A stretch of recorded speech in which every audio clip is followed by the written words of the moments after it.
Hey folks, welcome back to another HP Gaming GameLINK video. We have another Kickstarter unboxing for you today because there is just so many to get through.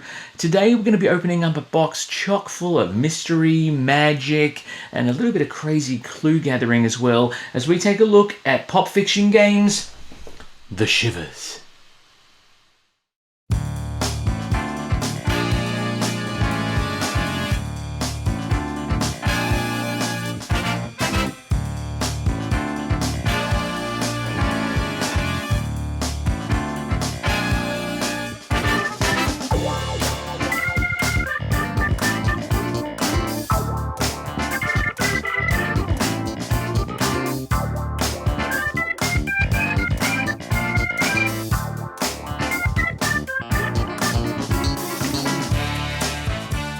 Well, welcome back, folks. It's great to have you here with us once again. For those of you who don't know me, and you should by now, my name is Matt, and I am here, as I said in the tease, to talk to you and take you through an unboxing a little bit about this wonderful game by Pop Fiction called The Shivers. Now, this is a 2 to 5 player mystery solving adventure game pop-up experience extravaganza. You'll understand by the end because I'm still not entirely sure myself, but this is effectively a game for ages 14 and up, 2 to 5 players, about an hour playtime roughly, and it is a mystery adventure in epic and spectacular fashion, and I cannot wait to show you what is in this box.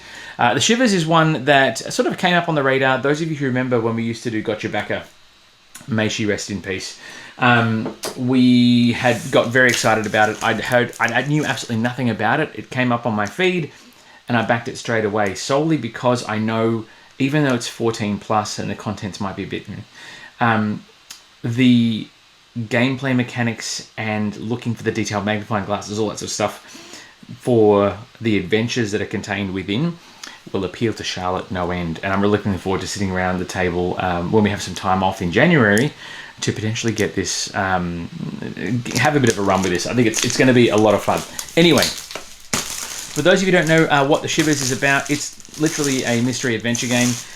One player will play as the storyteller, kind of like a DM sort of situation, which also works for our household, and effectively guide the other players, plastic on the spooky floor, on an epic adventure through the different rooms of this mansion. Now, this is the Deluxe edition. I will preface that by saying this is the Deluxe of the game. We've also got another little extra something for you to show you as well. So this comes with extra expansion packs in here. Basically the all-in without going all in, but it's only in one thin box. Speaking of the box, let's give you a bit of a look about what that looks like. Whoop, there it is. A pop-up tabletop mystery adventure. You've got this crazy spooky mansion. You've got the kids and the other characters who are looking to investigate said mansion. First edition, deluxe game. Thank you very much. Let's open her up and show you what's inside. I do like there's this mystical figure jumping across here. That's a bit spooky.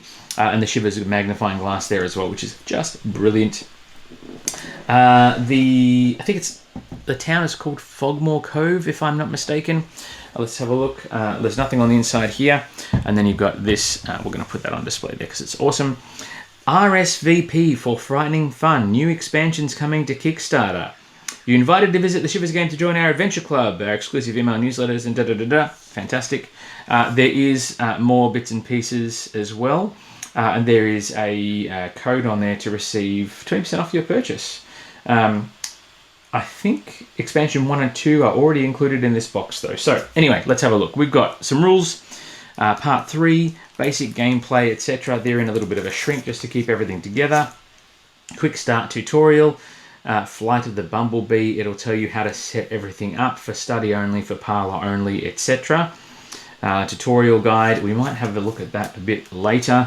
Punch outs. Now, I believe there's a lot of punch out components here. You've got different characters. Amelia, you've got the step indicator arrow, Autumn Lark, Elijah Delgado, Frankie Shivers, Brighton Shivers, Rashida Shivers, Riley Shivers, and micro versions of those characters as well. The pop-up room kickstands to help them stand up, back wall clips, etc.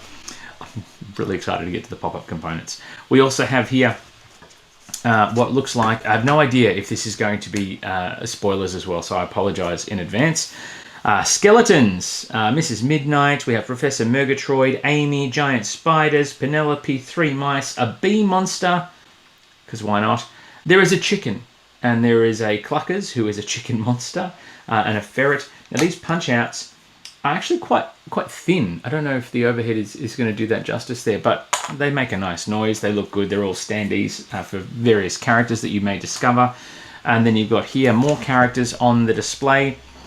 You've got an Ectopus, Tentacle 1 and 2. You've got Ritual Headdress, a Caretaker, Dragon Couch.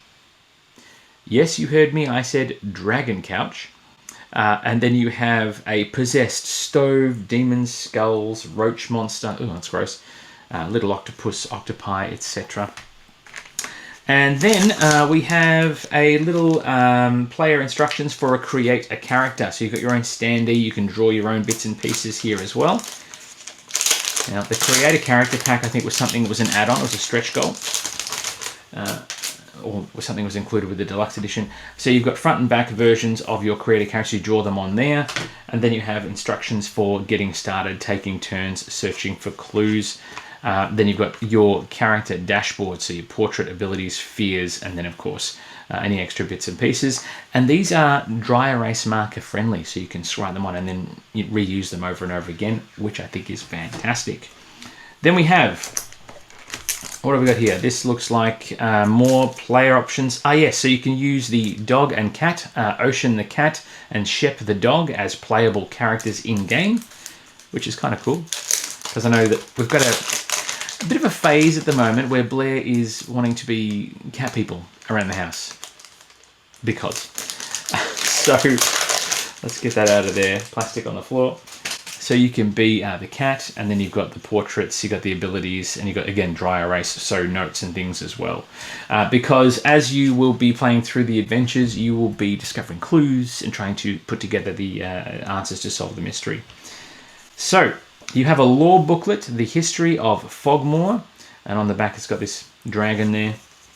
History of Fogmore has a map of Fogmore Cove with all the different locations that are key locations. You've got the Shivers family home, Fogmore Manor, etc.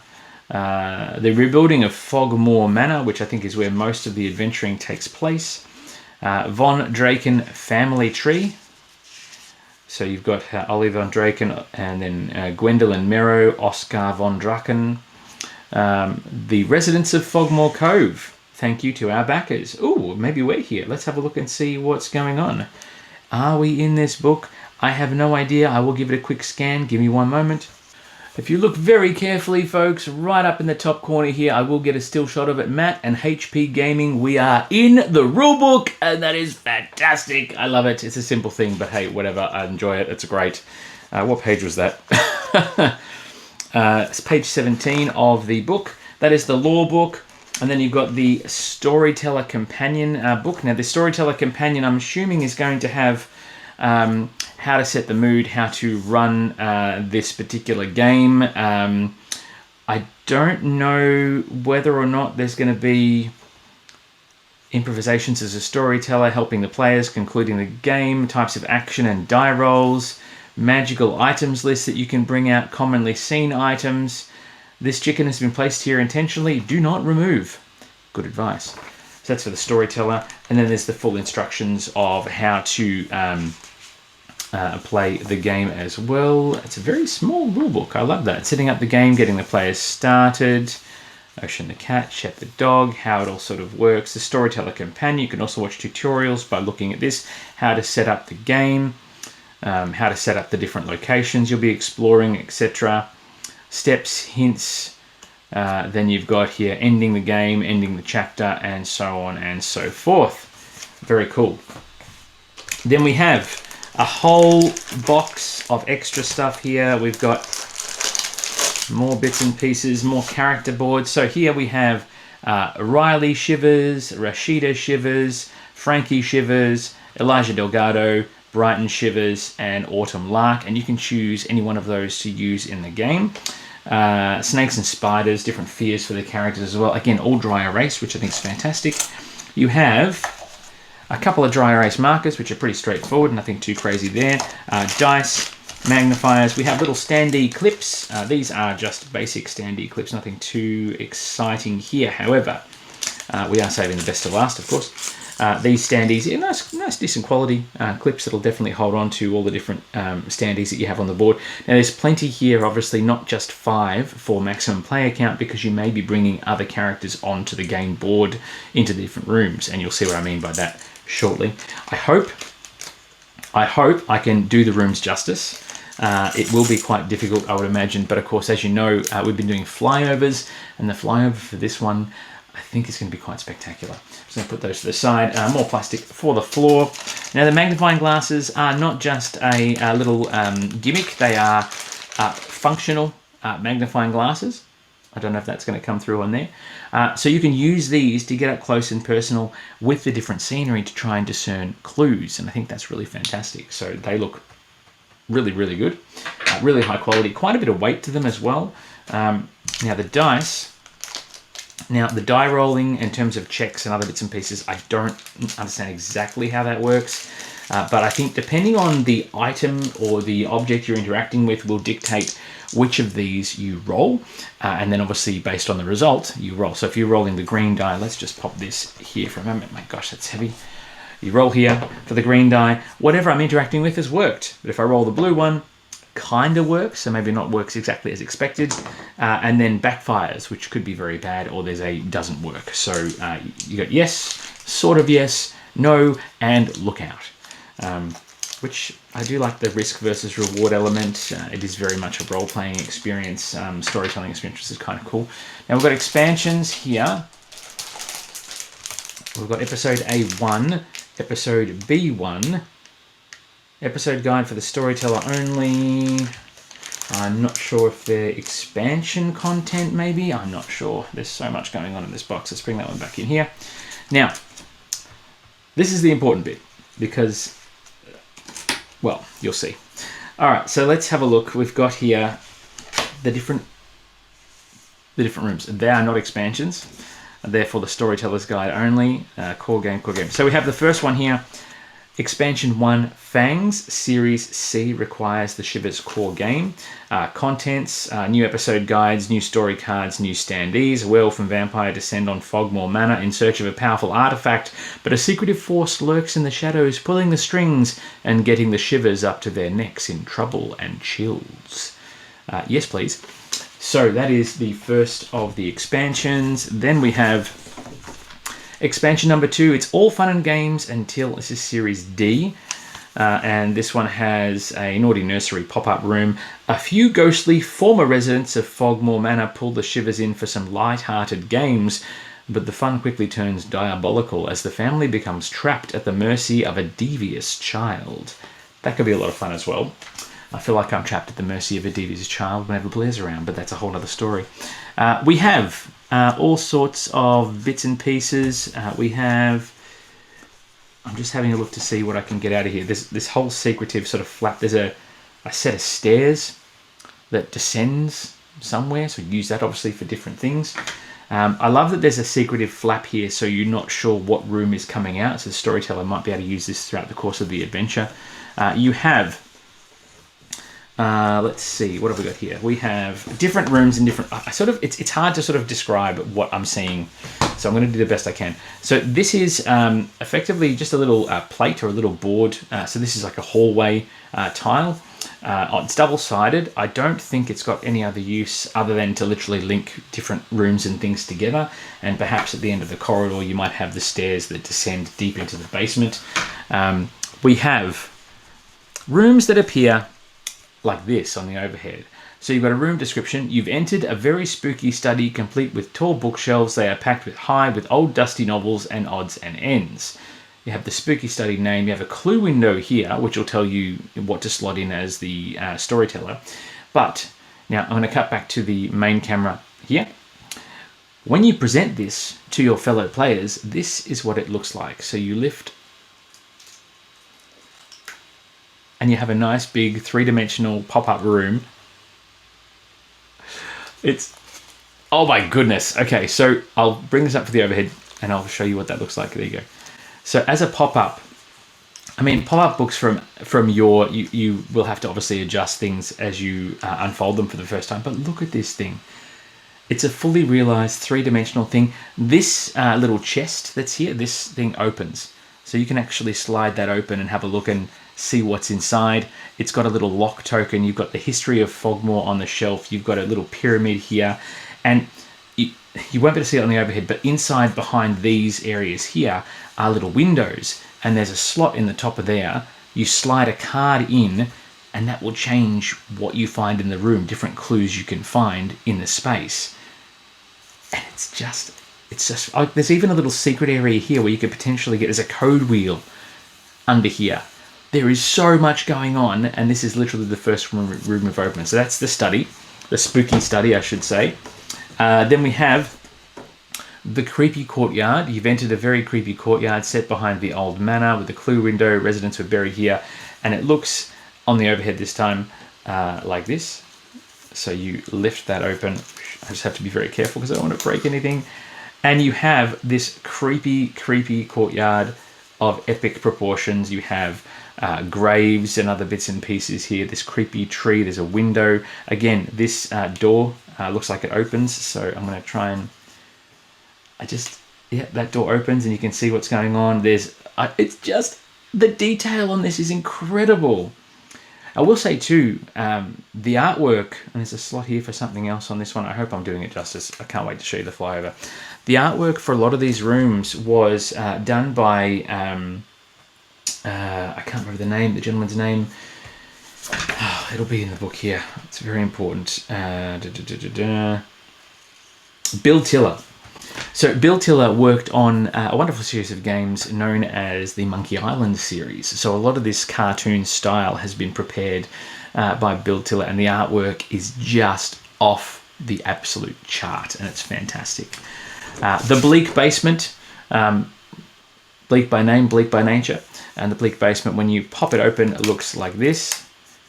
There it is, and you've got this crazy sort of thing that all leads down to a furnace. The furnace opens, there's a couple of doors that open, and the doors are lockable, so that's fantastic. You've got a crazy crate which has danger, do not open. Does it open? It looks like it does, but I don't know if I want to open it yet. You have a little note space here. The furnace opens, there's clues in there too, based on obviously what you find. It's fantastic. It looks amazing, absolutely incredible. You have another couple of rooms here. You have the cluttered kitchen, so haunted kitchens inside Fogmore Manor, and there is a lot of stuff to open here. There is ovens and stoves to open. There is a bag of potatoes under the table. There is cupboards. There is all sorts of stuff here. I mean, this is off the charts with detail. And I haven't even slipped anything into the actual bits and pieces yet, so that's fantastic. The Loathsome Laboratory. You've entered a very loathsome laboratory, and there's an Acme tank there as well. We're going to open that one up for you. There you go. So look at these cords and cables and other bits and pieces. There's this Acme tank, which has a secret door to open as well. And you slide that one open, and you reveal whatever may be hiding inside. There's potions, there's other things, there's a whole crazy table situation. There's a set of stairs that lead up to somewhere. And I think that's meant to be glued in there, so that's obviously come apart, but that's okay. I do like the fact too that if anything does come undone, it does come unstuck, it's got a little symbology so that you can link it up, so you can fix any potential breakages, etc. That's really clever. Then we have the Peculiar Parlour. Now this is a very large room, as you can see here. Storyteller side room description. So I'm going to try this on the front again. Here we go. Hopefully I can do justice. The Peculiar Parlour is ready for action. Fireplace. Hello, you can see me through the window. So much detail. I love it. There is a huge component here. I'll put that up on the overhead for you as well. There you go. Setting it all up and having the piano and everything else as well. I think some of this is going to need to be set up and rejigged a little as it's sort of risen up. I don't want to go too much further and break the damn thing, but lots of things to open, clocks to open, cupboards to open. There is a severed head on top of the fireplace because that's what happens. and there is, a grand piano that you can open, sit at, play music, etc. Lots of clues to explore, things to investigate. I dig it. So with that then, this is episode A1 and this is episode B1, but there's a couple of different bits and pieces in here. So this may be a little bit spoilery, but hey, I'm past it. Don't care no more. So if I open up this envelope, and I might keep those so I know which one's what, you get things like The Lost Kitten. Now this is a episode guide for the storyteller only, and this has a breakdown of series summary, so you can read that to yourself. Clues to find, introductions, along with how things are set up. Hint 1, so you've got a little step marker, so you can enter and explore the parlor, end game, what you've got to do to when things are discovered, etc. Hints that you can give out to the players. Dad is missing. Yes, there's some errata there and things that are missing. Dad is missing, the Ghost Bride, the Witch's Brew, and that's all one episode. Now, what I will do, we've got here a card for the parlor, for the Lost Kitten, which is part 1. So let's start with that. So you've got the parlor card here, and you get the parlor pop-up, and where it says episode 1 for parlor only, and you've got episode 2, so you can use the same card for multiple episodes, and that's fantastic. For the parlor only, it won't fit anywhere else. This is your clue window, so if you slide that in there, so now we have an episode map of how everything should be. So if I can, it's a bit fiddly because it's my first time. There we go. So now, when I lift this up, on the reverse of this is going to have some new bits and pieces. So let's have a look at the overhead again. And now, instead of being solid or open windows, you can see there is a figure in the window here. There is flames. There's things inside the pictures. There's a key in one of the picture frames now. There's a picture of a cat, this supposed lost kitten. The fireplace has something in it now. It means all of these doors will open up to reveal different things as well. And then you can always spin it around and it becomes something totally different. And I really dig that. That's so good. And then when you look at the back of it, it gives you compass rose for where everything is. It says exits for this one and where the parlor should be. So the parlor is the first one, second one's the study, third is the kitchen, which is locked currently. There's a set of stairs next down that lead down to the basement level. And this tells you what's inside each of those different areas as well. Very, very clever design, and I'm going to dig getting this all set up and running it for my girls. I cannot wait to see how they handle this. As you can see, there's other episodes here for the rest of the episodes. So you've got here the Lost Kitten for the study only. So the different colours, slotting them in obviously is going to give you a different result, and that's it's so very, very, very clever. I really dig it. It's very, very ingenious. Episode B1, which is this one here, will have more of the same content. You'll have evil intent. Possession is 9/10 of the problem. Bubble, Bubble, Toil and Trouble, Series A. And it has content warning as well. So mild violence, skeletons, and kitten napping. So at least you know what you're sort of in for. So if any of your players might be triggered by such things, maybe they should be left out of the fun. I do dig that you've got a bit of warning there. You've got swarming insects, pesticide usage, and spiritual possession. Ooh. All right. I almost want to find someone to be storyteller so I can join in. So in this box alone, expansions notwithstanding, you have 8 episodes, 8 games that you can play. And I believe playing the game, yes, the outcome might be the same, but how you get to that point with different players is going to be very, very interesting as well. Then you have expansion number 2, which has 4 new episode guides. So each episode has 4, so it's 16 different episodes that we've got now with the 2 expansions we have, plus those that are coming on Kickstarter in the not too distant future, which is fabulous.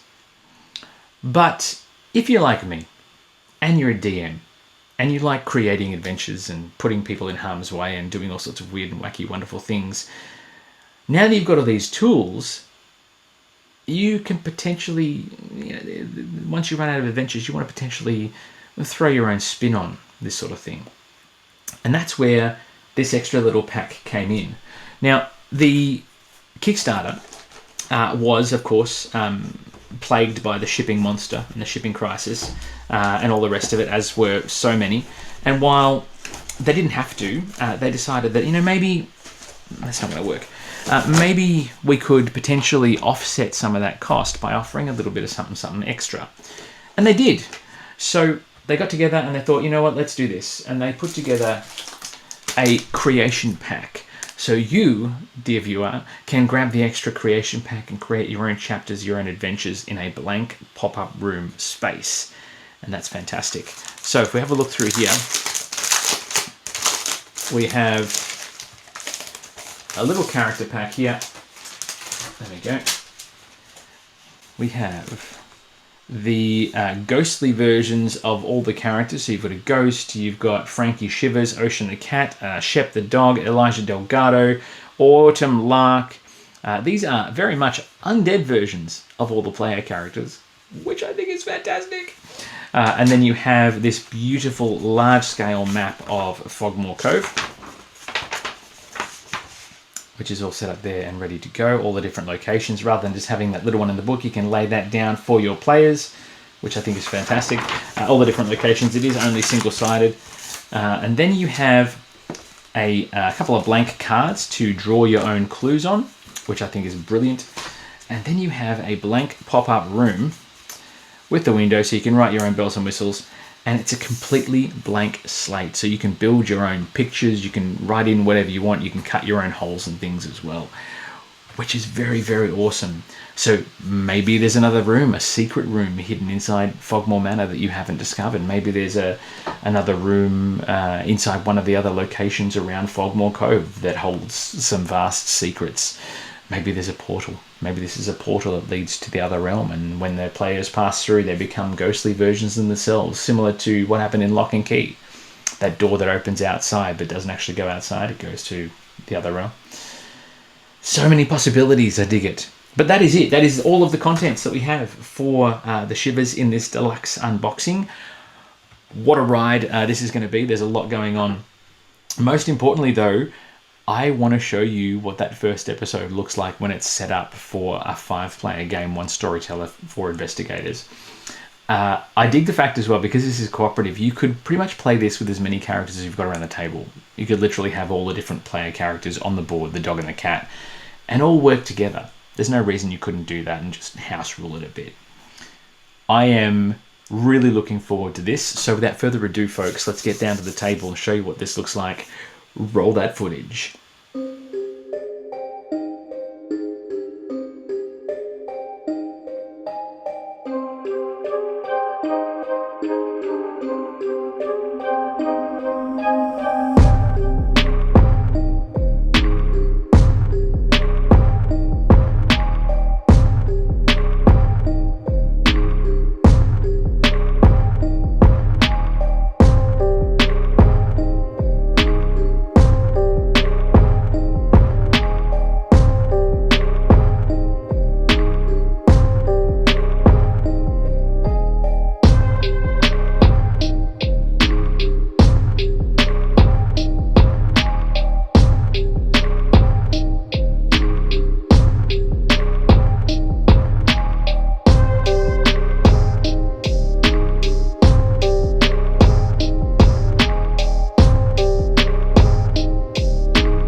It looks gorgeous. The art is fantastic. The gameplay style looks really interesting. It is very much that role-playing adventure investigation game. There's a little bit of, not necessarily combat as such, but there is a bit of crazy going on.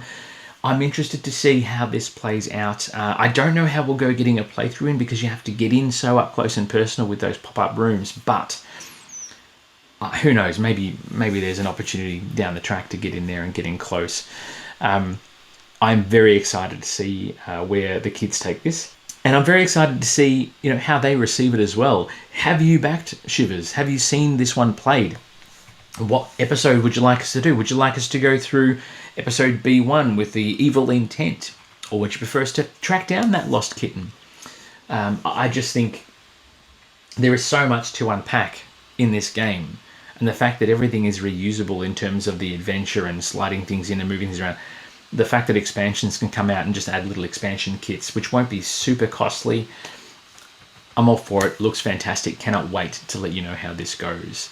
As always, folks, it would be remiss of me not to thank our wonderful Patreon supporters to allowing us to do all the crazy stuff we do. If you want to jump on board, you can search us up on Patreon. There is a link at the description of the video as well if you want to become a supporter and get early access to videos like this, along with promotion sales and other cool stuff too. Thank you, though, if you've been watching and got this far and clicking that subscribe and like button. Very, very much appreciated. Small action from you, but it means the world to me and the girls and all the rest of us here at HP Gaming. We are now coming into Christmas, so they're expecting some crazy Christmas content. Hopefully there'll be some extra bits and pieces that we have for you in store as well. And as we head into the silly season, be very kind to each other, look after one another, spread the love, give the gift of board games this Christmas, and we'll see you back here for some more epic board gaming content very, very soon. Until then, my friends, be nice to each other. We'll see you very soon, shortly. Until then, though, it is bye for now.